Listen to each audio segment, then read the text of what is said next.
धनुभाऊला परळीमध्ये धनुभाऊला मतदान मराठा समाजाने केलं नाही का? बहुसंख्य कार्यकर्ते धनुभाऊचे आहेत ना, आज पण आहेत परळीत. पाटलाच्या डोक्यातला दिमागातला खेळतो कोणाला समजू बी शकत नाही. मी म्हणतो मी जवळ पाहिले त्यांना, यांनी आता लोक मराठा समाजाला नुसतं पुढं पुढं पुढं पुढं नियमाने काय नाही व नियमाची माझं काय खरं नाही. त्यांचं जे वर्चस्व आहे बाहेर राहून त्यांच्या आज ताकद आहे त्यांचा, कोण माणूस आणायचा कोण पाडायचा. तुम्हाला सांगतो राजकारणात माणूस गेला किंमत खलास. आमचा रोष हा सरकार विरोधात होता, आमचा रोष पंकजताईच्या विरोधात नव्हता. पण तुम्ही लक्ष्मण हाकेच्या उपोषणाला भेट दिली, त्याच्या आधी तुम्ही मनोदादाची भेट घ्यायला पाहिजे होते ना. तुम्ही जर अशी वादाची भाषा करणार असाल तर आम्ही पण कधी सज्ज आहोत. पाटील जे भूमिका घेतील त्यात आम्ही काय पाटला सोबत राहणार आहेत, आमच्या जीवन सोबत राहणार आहेत. आमचं प्राण गेलं तर आम्ही पाटला सोबत काय आम्ही काय सांगाल एकंदरीत ही सभा काय वाटतं तुम्हाला? जरांगे पाटलाच्या मार्गदर्शनाने ते भरलेले टाका म्हणलं तरी मराठा समाज टाकायला तयार. इतका विश्वास विश्वास कशामुळे? म्हणजे असा प्रांजळ मनाचा माणूस आहे. मी जवळून पाहिलंय त्यांना, प्रांजळ मनाचा माणूस. आता काय करायला पाहिजे जरांगे पाटलाने? जर सरकारनं मागण्या पूर्ण नाही केल्या, आरक्षण दिलं नाही, तसं 10% आरक्षण दिलेलं आहे, पण जरांगे पाटील यांची जी मागणी आहे त्यांना ओबीसी मधून आरक्षण द्यायला हवं. काय सांगा? बरोबर आहे ना, गॅजेट मध्ये त्याचे सगळे पुरावे आहेत ना, पण इथं कसं चलते तिथं भलती. यांनी आता लोक मराठा समाजाला नुसतं पुढं पुढं पुढं पुढं नियमाने काय नाही व नियमाची माझं काही खरं नाही. जिकडे चलते तिकडे भरते तो म्हणून तो बसून. अहो फीस मध्ये बी लय फरक आहे. आणखीन काही कुटुंब असे आहेत की फीस भरायला सुद्धा काहीकडे पैसे नाही. पण काय वाटतं मनोज दादा जरांगे पाटील यांनी राजकारणात यावं का? नाही, बाहेर राहून गेम जेव्हा आला का त्याला टांगा पलटी घोडे पडा बाहेर राहून. आता ते म्हणतात तुम्हाला सांगतो राजकारणात माणूस गेला किंमत खलास. त्यांचं जे वर्चस्व आहे बाहेर राहून त्यांच्या आज ताकद आहे त्यांचा, कोण माणूस आणायचा कोण पाडायचा. आता ते म्हणतात की 288 उमेदवार ते उभे करणार जर सरकारनं मागण्या पूर्ण नाही केल्या तर. ते भाषा आताच आपण करू शकत नाही. पाटलाच्या डोक्यातला दिमागातला खेळतो कोणाला समजू बी शकत नाही. मी म्हणतो मी जवळून पाहिले त्यांना. अजून काही थोडक्यात सरकारवर सध्या दबाव टाकण्याचं काम सुरू आहे. आता राजकारणी लोक आहे त्यांचा कधी मी म्हणतो लय अवघड खेळ आहे. राजकारणी लोकांवर बोलावं एवढं आपली बी लायकी नाहीये. आपण साधं शेतकरी माणसं आहे. कधी एक शेतकरी पार रसा तळाला गेला कुठलाच नाही. बरेच जण म्हणतात की आता मराठा ओबीसी वाद सुद्धा जरांगे पाटला यांच्यामुळे नाही, ही गोष्ट चुकी. खेडे पाटला म्हणजे कसं आहे खेड्यापाड्यात वातावरण कसं? खेड्यापाड्यात सगळे एका जुटीने आहेत आणि आपसात काय करायला लागले, मित्र कंपनी एकमेकाला सुधरून सांगायला लागली आणि काही लोकांना कळायला लागले. फक्त राजकारणी लोकांचा काही डावपेच आहेत. मी म्हणतो पहिला सोड त्यांच्याविषयी बोलायचं आपली काही म्हणजे लायकी नाही, पण आपल्याला समजतंय बुद्धिमत्तेने ते आपण बोलू शकतो. हा, आणि झालंय काय माहितीये का, आता ते याला भेटू नये त्याला भेटू नये हे नाही. आपला जिथं हक्क आहे तिथं भांडा, आमचा हक्क आहे आमचा तिथं आम्हाला तिथं द्यायला काही हरकत नाही. शासनाला सगळे पुरावे आहेत, हे ते सगळे आहेत ना. आणखीन काय पाहिजे? आणि नेमकं होतंय काय की आता लहाना भाऊ छोटा भाऊ, आता तुम्ही ओळखून घ्या. लहाना भाऊ मोठ्या भावाकडे जाऊ नये म्हणून हे बसा धरा बसा.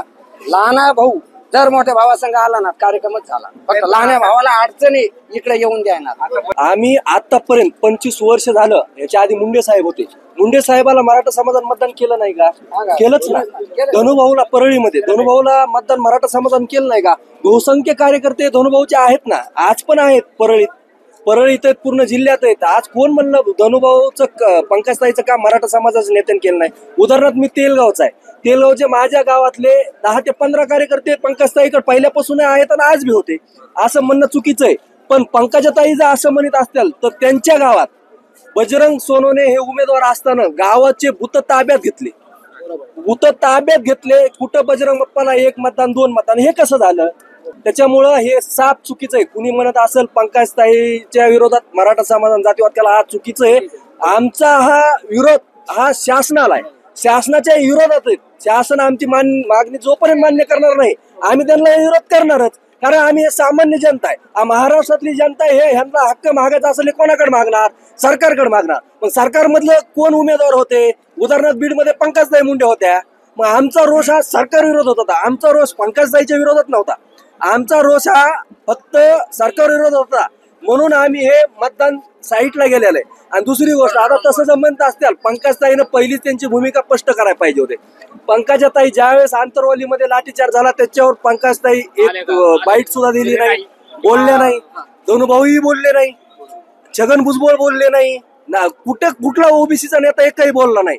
पण लक्ष्मण हाके ह्या उपोषणाला बसला, त्याच्या उपोषणाला कुठलाही प्रतिसाद न देता पंकजाताई जाणून बुजून तिथं गेल्या आणि त्यांना पाठबळ दिलं. पाठबळ दिलं म्हणजे सगळे माणसं त्यांनाच पुरवले, सगळ्या गाड्या त्यांनाच लावून दिल्या. आमचं मत नाही तसं, पण तुम्ही ही जी वागणूक करताय ही तुम्ही लोकसभेच्या आधी उघडपणे वागायला पाहिजे. तुम्हाला जर आम्हाला विरोध करायचा आहे ना, तुम्ही असं डायरेक्ट बोला की आमचा मराठा समाजाला विरोध आहे, मराठा समाजाला आम्ही ओबीसी तो येऊन देणार नाही. असं करायचं तर विरोध उघडपणे करा, पण अशी दुपट्टी भूमिका तुम्ही घेऊ नका. तुम्ही एका हे म्हणता आमचा मराठा समाजाला विरोध नाही, दुसऱ्या ह्यानं म्हणता ओबीसी आरक्षणाला तुम्ही भेट देता. पण तुम्ही लक्ष्मण हाकेच्या उपोषणाला भेट दिली, त्याच्या आधी तुम्ही मनोजदादाची भेट घ्यायला पाहिजे होते ना. तुम्ही कधीच नाही घेतली. त्याच्यामुळं हे कुठंही काही नाही, हे कुणी म्हणतं तसं हे चुकीचं आहे. आणि आमचा विरोध फक्त सरकारला होता आणि आम्ही ते काम केलंय. आमचं विधानसभेला आरक्षण नाही दिलं तरी आम्ही त्यांचं काम करणार. दादा काय सांगाल मराठा ओबीसी मराठा ओबीसी वाद म्हणजे राजकीय पुढाऱ्यांचे काही म्हणजे त्यांच्या योग्य म्हणजे त्यांच्या कुवतीने चालू आहे. असा कोणी वैयक्तिक म्हणजे गाव पातळीला कोणी कुठल्या समाज बांधवांनी केलेलं नाही. हे राजकीय लोक करतायत. राजकीय म्हणजे पालकमंत्र्याचं काही प्रमाणात केलेलं आहे. कारण आमच्या जवळची घटना झाली, माझ्या जवळचा मित्र उचलून न्यालाय. कारण नसताना आमच्यावर खोटे गुन्हे झालेले आहेत. कारण मी डायरेक्ट नाव घेतो, आज लक्ष्मण आपलं हाकेंचं वक्तव्य बोला तरी पाटील बोललेत का? कोणाला नाव घेऊन बोललेलं नाहीत. लक्ष्मण हाके जे बोलतायत चुकीचं बोलतायत, कारण त्यांनी समाजात फक्त ते निर्माण करतायत. आणि आम्ही तर बोललो आम्ही फक्त पाटलांच्या काही गोष्टींमुळे शांत आहेत. पाटलांनी तसे आदेश नाही, पाटलांनी सांगितलेलं पहिल्यापासून शांततेचं आंदोलन करायचंय. आपल्या कोणाला समाज बांधवाला गालबोट लागणार नाही, दक्षता घ्यायची म्हणून शांत. लक्ष्मण हाकेला माझ्याकडून एक आव्हान आहे, त्यांना जर मला वाद करायचा असेल तर डायरेक्ट समोर आमच्याशी करा, पाटलांना बोलू नका. आम्ही त्यासाठी सज्ज आहोत. तुम्ही जर अशी वादाची भाषा करणार असाल तर आम्ही पण कधी सज्ज आहोत. प्रथम तर पाटील जे भूमिका घेतील त्या आम्ही समर्थन करतो, कारण आम्ही कायम पाटलासोबत. पाटील जे भूमिका घेतील त्यात आम्ही काय पाटलासोबत राहणार आहेत, आमच्या जीवनाने सोबत राहणार आहेत. आमचं प्राण गेले तर आम्ही पाटलासोबत कायम आहेत. आणि जर तसा घेतील पाटील तर शक्यतो जाणार नाहीत, राजकारणाची भूमिका घेणार नाहीत. जर घेतली तर आम्ही त्यांच्या सोबत कायम असू. कारण माणूस असा आहे की म्हणजे प्रत्येक निस्वार्थ झाला वेगळा माणूस, प्रत्येकाच्या मनावर राज्य करणारा माणूस आहे. आणि प्रामाणिक माणूस भेटलाय देशासाठीच म्हणावं लागेल, महाराष्ट्राचा पुरता नाहीये. त्याच्यामुळं पाटलांसोबत कायम जनता आहे.